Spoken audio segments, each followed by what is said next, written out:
ಪಟ್ಟಣದ ಸರ್ಕಾರಿ ಪ್ರಥಮ ದರ್ಜೆ ಕಾಲೇಜಿನಲ್ಲಿ ತಾಲೂಕು ಕನ್ನಡ ಸಾಹಿತ್ಯ ಪರಿಷತ್ನಿಂದ ಸಾಹಿತ್ಯ ಪರಿಷತ್ 110ನೇ ಸಂಸ್ಥಾಪನಾ ದಿನಾಚರಣೆ ಅಂಗವಾಗಿ ವಿದ್ಯಾರ್ಥಿಗಳಿಂದ ಕವಿಗೋಷ್ಠಿ ಆಯೋಜಿಸಲಾಗಿತ್ತು. ಕಾರ್ಯಕ್ರಮದಲ್ಲಿ ಕನ್ನಡ ಕವಿಗಳು ಹಾಗೂ ವಿದ್ಯಾರ್ಥಿಗಳು ಕನ್ನಡ ಕವನ ವಾಚಿಸಿದರು. ಎಸ್ಎಸ್ಎಲ್ಸಿ ಪರೀಕ್ಷೆಯಲ್ಲಿ ಗುಡಿಬಂಡೆ ತಾಲೂಕಿಗೆ ಪ್ರಥಮ ಸ್ಥಾನ ಪಡೆದ ಮಾಚಹಳ್ಳಿ ಸರ್ಕಾರಿ ಪ್ರೌಢಶಾಲೆ ವಿದ್ಯಾರ್ಥಿನಿ ದೀಪಾಗೆ ಕಸಾಪದಿಂದ ಆತ್ಮೀಯವಾಗಿ ಸನ್ಮಾನ ಮಾಡಲಾಯಿತು. ಕಸಾಪ ನಿಕಟಪೂರ್ವ ಅಧ್ಯಕ್ಷ ಹಾಗೂ ಕಸಾಪ ತಾಲೂಕು ಸಮ್ಮೇಳನಾಧ್ಯಕ್ಷ ನಾಗೇಂದ್ರ ಮಾತನಾಡಿ, 100 ವರ್ಷಗಳ ಇತಿಹಾಸ ಹೊಂದಿರುವ ಏಕೈಕ ಸಂಘಟನೆ ಕನ್ನಡ ಸಾಹಿತ್ಯ ಪರಿಷತ್. ಸಾಹಿತ್ಯ ಪರಿಷತ್ ಆರಂಭವಾಗಿದ್ದು ಚಿಕ್ಕಬಳ್ಳಾಪುರದ ಮುದ್ದೇನಹಳ್ಳಿಯಲ್ಲಿ ಜನಿಸಿದ ಸರ್ ಎಂ ವಿಶ್ವೇಶ್ವರಯ್ಯ ಅವರಿಂದ ಎನ್ನುವುದು ಹೆಮ್ಮೆಯ ವಿಚಾರ. ಕನ್ನಡ ಭಾಷೆಯನ್ನು ಉಳಿಸಿ ಬೆಳೆಸುವ ನಿಟ್ಟಿನಲ್ಲಿ ಕನ್ನಡ ಭಾಷೆಯ ಶ್ರೀಮಂತಿಕೆಯನ್ನು ಪಸರಿಸುವ ಉದ್ದೇಶದಿಂದ ಕನ್ನಡ ಸಾಹಿತ್ಯ ಪರಿಷತ್ತನ್ನು ಕಟ್ಟಲಾಯಿತು ಎಂದರು. ಗುಡಿಬಂಡೆ ಹಾಗೂ ಬಾಗೇಪಲ್ಲಿ ತಾಲೂಕು ಆಂಧ್ರ ಗಡಿ ಭಾಗದಲ್ಲಿದ್ದು ತೆಲುಗಿನ ಪ್ರಾಬಲ್ಯವಿದ್ದರೂ ಕನ್ನಡ ಭಾಷೆ ಹಾಗೂ ಕರ್ನಾಟಕದ ಶಕ್ತಿಯನ್ನು ಎಂದೂ ಬಿಟ್ಟುಕೊಟ್ಟಿಲ್ಲ.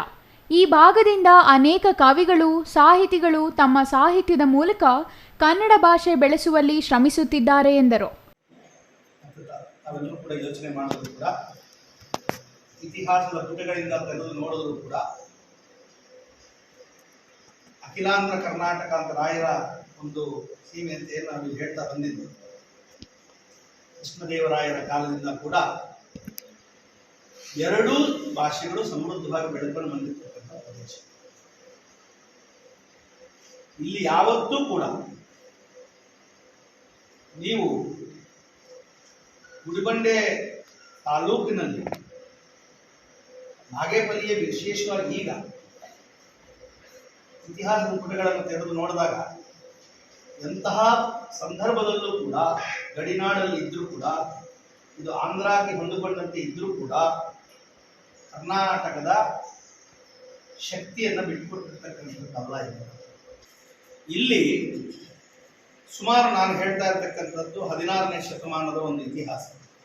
ರಾಮಣ್ಣರಹಳ್ಳಿ ಹತ್ರ ಒಂದು ಗುಟ್ಟ ಇದೆ, ಬೆಟ್ಟ ಇದೆ. ಅದನ್ನು ನಾವು ವಿದ್ಯಾಗಿರಿ ಅಂತ ಕರಿತೀವಿ. ಪಂಚಗಿರಿಗಳಲ್ಲಿ ಒಂದು ವಿದ್ಯಾಗಿರಿ. ಅದನ್ನೇ ನಮ್ಮ ಭಾಷೆ, ನಾವು ಆಡ್ತಕ್ಕಂಥ ಭಾಷೆ, ನಮ್ಮ ಹೊತ್ತಿಗೂ ನಮ್ಮ ಹೃದಯ ಭಾಷೆ ಕನ್ನಡನೇ, ಅದರ ಆಡು ಭಾಷೆ ನಮ್ಮ ತುಟಿಯಿಂದ ಆಚೆ ಬರ್ತಕ್ಕಂಥ ಭಾಷೆ ತೆಲುಗುವಲ್ಲಿ. ಅದು ತಪ್ಪು ಅಂತ ನಾನು ಹೇಳೋದು. ಉಪನ್ಯಾಸಕ ಪ್ರೊಫೆಸರ್ ನಯಾಜ್ ಕನ್ನಡ ಸಾಹಿತ್ಯ ಪರಿಷತ್ ಹುಟ್ಟಿ ಬಂದ ಹಾದಿಯನ್ನು ವಿವರವಾಗಿ ತಿಳಿಸಿದರು. ಕನ್ನಡ ಸಾಹಿತ್ಯ ಪರಿಷತ್ ಮೂಲ ಆಶಯ ಕನ್ನಡ ಸಾಹಿತ್ಯ ಹಾಗೂ ಸಂಸ್ಕೃತಿಯನ್ನು ಸಂರಕ್ಷಣೆ ಮಾಡುವುದಾಗಿದೆಯೇ ಹೊರತು ದೊಡ್ಡ ಕಟ್ಟಡಗಳನ್ನು ಕಟ್ಟಿ ದೊಡ್ಡ ಕಾರ್ಯಕ್ರಮ ಮಾಡುವುದಲ್ಲ.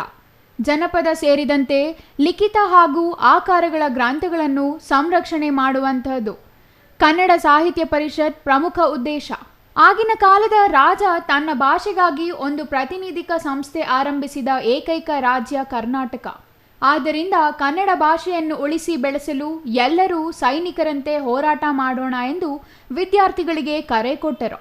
ಈ ವೇಳೆ ಕಸಾಪ ತಾಲೂಕು ಅಧ್ಯಕ್ಷ ಪ್ರೆಸ್ ಸುಬ್ಬರಾಯಪ್ಪ, ಸರ್ಕಾರಿ ಪ್ರಥಮ ದರ್ಜೆ ಕಾಲೇಜಿನ ಪ್ರಾಂಶುಪಾಲ ಪ್ರೊಫೆಸರ್ ವೆಂಕಟರಾಮ್, ಪ್ರಾಥಮಿಕ ಶಾಲಾ ಶಿಕ್ಷಕರ ಸಂಘದ ಬಾಲಾಜಿ, ಶ್ರೀರಾಮಪ್ಪ, ಕಸಾಪ ನಿಕಟಪೂರ್ವ ಅಧ್ಯಕ್ಷೆ ಅನುರಾಧ ಆನಂದ್, ಪತ್ರಕರ್ತರ ಸಂಘದ ಬಾಲಾಜಿ, ಕನ್ನಡ ಸೇನೆಯ ಅಂಬರೀಶ್, ಉಪನ್ಯಾಸಕ ಪ್ರೊಫೆಸರ್ ಕೃಷ್ಣಪ್ಪ, ಪ್ರಭಾಕರ್, ಕರುನಾಡ ಸಾಹಿತ್ಯ ಪರಿಷತ್ನ ನಯಾಜ್ ಹಾಜರಿದ್ದರು.